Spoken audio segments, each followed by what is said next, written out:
আসসালামু আলাইকুম প্রিয় দর্শক, স্বাগত জানাচ্ছি আমার দেশ মর্নিং নিউজের সঙ্গে আছি আরমান মুজাহিদ। শুরুতে জানবো সংবাদ শিরোনাম। ইরানের রাডার স্থাপনায় যুক্তরাষ্ট্রের হামলা, জবাবে ভয়াবহ পাল্টা হামলা ইরানের। খামেনির সঙ্গে ট্রাম্পের বৈঠকের প্রস্তাব নাকচ করল তেহরান। ইরানের সঙ্গে সমঝোতায় পৌঁছাতে সময় লাগবে বললেন ট্রাম্প। মরণোত্তর জাতিসংঘ পদকে ভূষিত হলেন বাংলাদেশের 6 বীর।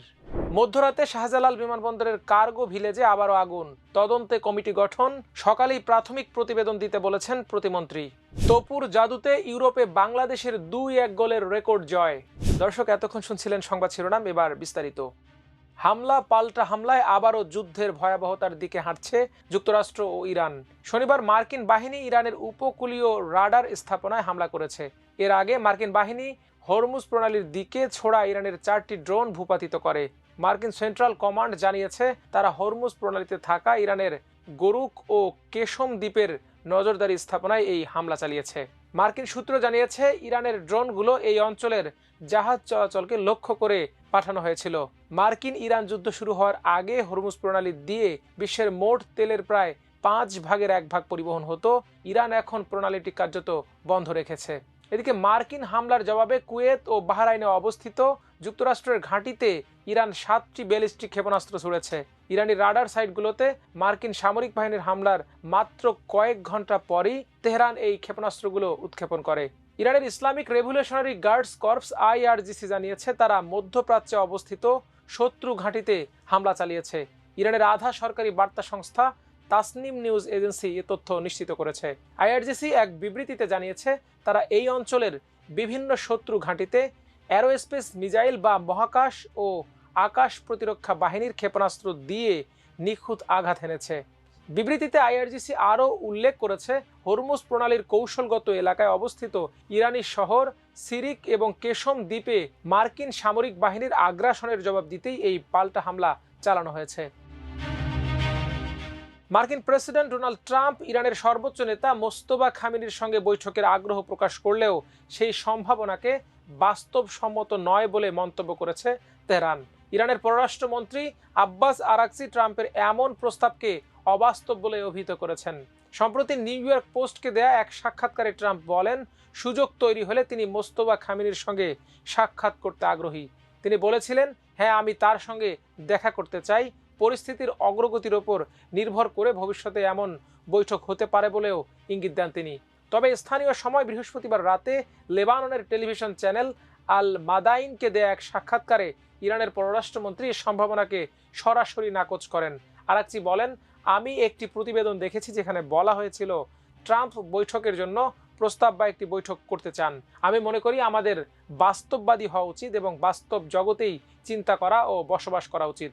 সাক্ষাৎকারে আরাকচি বলেন, নতুন সর্বোচ্চ নেতা দেশের অভ্যন্তরীণ বিষয়গুলোতে সক্রিয়ভাবে নেতৃত্ব দিচ্ছেন এবং রাষ্ট্রীয় সিদ্ধান্ত গ্রহণে তার পূর্ণ নিয়ন্ত্রণ রয়েছে। তিনি আরও জানান, নিরাপত্তাজনিত কারণে দায়িত্ব গ্রহণের পর থেকে মোস্তফা খামেনি জনসম্মুখে খুব বেশি উপস্থিত হন না। এদিকে ইরানের সঙ্গে একটি সমঝোতায় পৌঁছাতে সময় লাগবে বলে মন্তব্য করেছেন মার্কিন প্রেসিডেন্ট ডোনাল্ড ট্রাম্প। সংবাদ মাধ্যম NBCকে দেয়া এক সাক্ষাৎকারে ট্রাম্প এ কথা বলেন। সাক্ষাৎকারে ট্রাম্প বলেন, পরিস্থিতি জটিল হলেও ইরান সংক্রান্ত আলোচনা ও কূটনৈতিক প্রচেষ্টা দ্রুত এগিয়ে যাচ্ছে। তিনি বলেন, 19 বছর ব্যাপী ভিয়েতনাম যুদ্ধের তুলনায় আমরা এখন মাত্র 3য় মাসে আছি। ট্রাম্প আরও দাবি করেন, ইরান ইস্যুর সমাধানে কয়েক বছর সময় লাগতে পারে। তার ভাষ্য মতে তেহরান কয়েক দশক ধরে যুক্তরাষ্ট্রের সঙ্গে বিরোধে জড়িয়ে আছে এবং তারা এমন মার্কিন ও পশ্চিমা নেতাদের সঙ্গে কাজ করতে অভ্যস্ত যাদের তিনি দুর্বল ও অকার্যকর বলে উল্লেখ করেছেন। এছাড়া ট্রাম্প ইঙ্গিত দেন শেষ পর্যন্ত ইরানের এই প্রক্রিয়ায় অংশ নেওয়া ছাড়া অন্য কোনো বাস্তব বিকল্প নেই। এদিকে সুদানের কাদুগলিতে জাতিসংঘের আবেই অঞ্চলে অন্তর্বর্তীকালীন নিরাপত্তা বাহিনীতে দায়িত্ব পালনকালে নিহত 6 বাংলাদেশি শান্তিরক্ষীকে মরণোত্তর জাতিসংঘের মর্যাদাপূর্ণ দাগ হ্যামারশোল্ড পদকে ভূষিত করা হয়েছে।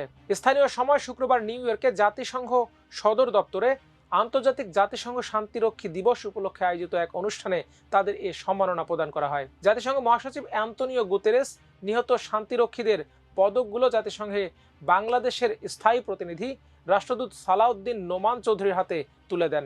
আন্তর্জাতিক শান্তি ও নিরাপত্তা প্রতিষ্ঠায় তাদের সাহস, ত্যাগ এবং নিষ্ঠার স্বীকৃতি স্বরূপ এ সম্মাননা প্রদান করা হয়। সম্মাননা প্রাপ্ত শান্তিরক্ষীরা হলেন corporal Mohammad Masud Rana, private Mohammad Jahangir Alam, private Mohammad সবুজ মিয়া, প্রাইভেট মোহাম্মদ মমিনুল ইসলাম, প্রাইভেট শামীম রেজা এবং প্রাইভেট শান্ত মণ্ডল।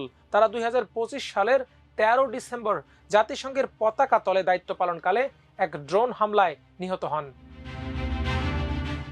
ঢাকার হযরত শাহজালাল আন্তর্জাতিক বিমানবন্দরে কার্গো ভিলেজে আবারও অগ্নিকাণ্ডের ঘটনা ঘটেছে। শুক্রবার রাতে বিষয়টি নিশ্চিত করেন ফায়ার সার্ভিস দপ্তরের লিডার শফিক। তিনি জানান, শাহজালাল বিমানবন্দরের 9 নম্বর গেটের সামনে কার্গো ভিলেজে অগ্নিকাণ্ডের ঘটনা ঘটেছে। পরে ফায়ার সার্ভিসের 4টি ইউনিট আগুন নিয়ন্ত্রণে আনে। ওই কর্মকর্তা আরও বলেন, আমরা রাত 11:24 খবর পাই। তাৎক্ষণিক ফায়ার সার্ভিসের 4 ইউনিট চেষ্টা চালিয়ে 11:38 আগুন নিয়ন্ত্রণে আনে।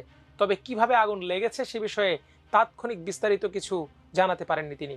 রাতেই ক্ষতিগ্রস্ত কার্গো শেড পরিদর্শন শেষে বেসামরিক বিমান পরিবহন ও পর্যটন প্রতিমন্ত্রী এম রশিদুজ্জামান মিল্লাত জানান, আগুনের ঘটনায় 5 সদস্যের তদন্ত কমিটি গঠন করা হয়েছে। কমিটিকে শনিবার সকাল 9:30টার মধ্যে প্রাথমিক তদন্ত প্রতিবেদন জমা দিতে নির্দেশ দেওয়া হয়েছে। তদন্তের পরেই আগুন লাগার প্রকৃত কারণ জানা যাবে। ক্ষয়ক্ষতির পরিমাণও কমিটির প্রতিবেদনের মাধ্যমে নিরূপণ করা সম্ভব হবে। এদিকে ফিফা আন্তর্জাতিক প্রীতি ম্যাচে শুক্রবার রাতে ইউরোপের দেশ সান মেরিনোর মুখোমুখি হয়েছিল বাংলাদেশ। আক্রমণ পাল্টা আক্রমণে উত্তাপ উত্তেজনায় ঠাসা এই ম্যাচে বাংলাদেশ 2-1 গোলে হারায় সান মেরিনোকে। এই প্রথম ইউরোপের কোনো দলের বিপক্ষে তাদের মাঠে খেলে জিতল বাংলাদেশ। টাইগারদের এই জয়ের নায়ক জোড়া গোলদাতা তপু। খেলার 19 এবং 86 মিনিটে 2টি গোল করেন এই ডিফেন্ডার।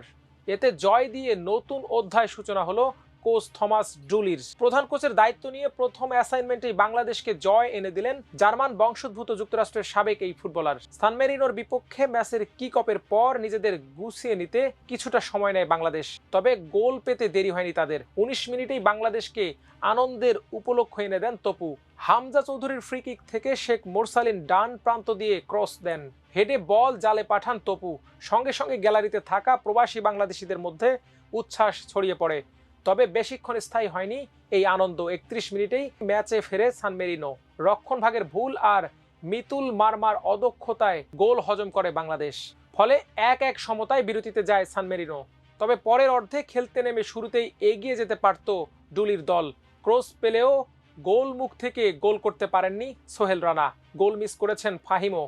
দ্বিতীয়ার্ধে সমিত সোম, সোহেল রানা জুনিয়র এবং জায়ানকে মাঠে নামান বাংলাদেশ কোচ। ফলে আক্রমণের গতি বাড়ে। অবশ্য সান মেরিনো এ সময় বাংলাদেশের রক্ষণভাগ ও গোলরক্ষকের ভালো পরীক্ষা নিয়েছে। এ কঠিন সময় ডিফেন্ডার বিশ্বনাথ ঘোষ ও ফাহমিদুলকে মাঠে নামান কোচ ডুলি। শেষ দিকে গোল করে বাংলাদেশকে স্মরণীয় এক জয় এনে দেন তপু। এদিন ডুলির প্রথম একাদশী ডাক পান অধিনায়ক জামাল ভুঁইয়াও। দর্শক, এই ছিল আজকের মর্নিং নিউজের আয়োজন। সবাই ভালো থাকুন, সুস্থ থাকুন, থাকুন আমার দেশের সঙ্গে। আল্লাহ হাফেজ।